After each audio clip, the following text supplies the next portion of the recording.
Kamaráti a kamošky, my sme na Pohode a sme tu kvôli tomu, aby sme hľadali hurikánov.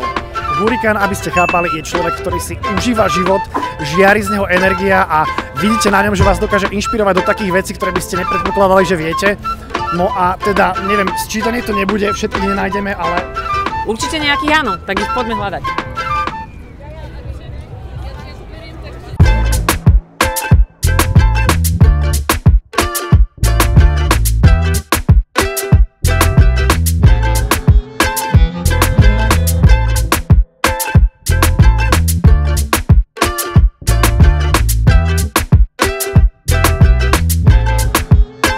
Spomeň si na niečo, že čo si fakt hrdý, že si povedal, že wow, na toto som našiel gule v mojom živote, poďme aj mimo Pohody. Ešte raz?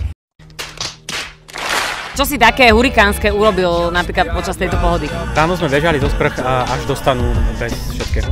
Akože holý. No nikto tu nebolo o 6, tak buďte boli cez ráno. Ja si poprosím čiapku. Ty robíš bežne, že beháš takto holý? No bežne nie som až taký opitý. To je výborný nápad. Nechala som svoje dieťa doma a išla som na Pohodu. Nechala si ho bezprízorné? Nie, nechala som ho u babky, ale s ktorou v živote nikdy nebola, lebo my žijeme v zahraničí. A vlastne sme prišli prvýkrát domov. Dnes sme sa nedávno bavili o tom, jak sme sa prvýkrát prišli strašne opití domov a jak sme zaspali tak, že nagrcané v gatiach proste a tak. Čiže to boli také hurikánové časy kedysi. Dnes už negrcame do gatí, ale tesne vedľa nich. Grcame až na ďalší deň, to je tá staroba. Brutálnu bagetu si jedol? Hurikánsku. Hurikánsku, takže budem mať hurikán na záchode potom.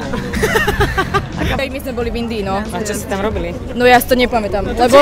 Dneska točil s deťmi a dospelými o 107 a som unavený ako hovado na kruhu keramickému. Jedna naša kamarátka, ktorá je v našej partii, tak mala čerstvých 15 rokov a robila také veci, ktoré keď sa tak ráno dozvedela, že čo robila, to mi povedali ďalšie kamošky po telefóne, tak jak som robila raňajky, tak som po nej švacla rožky. Že nech sa uvedomí, že... To sa prvýkrát po korone otvorili terasy a boli iba až do 9:00. A hovorím, ja som mala vtedy na tú stáž podať prihlášku, to bolo do polnoci. Hovorím mame, prídeme o 10:00, najneskôr, o 9:00 sa zatvárajú terasy. No a o 9:00 sme išli z toho baru a kamoš má nahrávacie štúdio a my či v ňom není a nahrali sme tam album taký svoj. Len tak! Dobre, hurikán je človek, ktorý je proste, že kam príde, tam sa niečo deje a už len na základe toho, že nalievaš repák, znamená, že je to naozaj pravda. Je to docela pravda, no. Áno. A ty si veľmi pekne chytáš ústrojenstvo, kým mi to hovoríš. A ja mu chytám ústrojenstvo.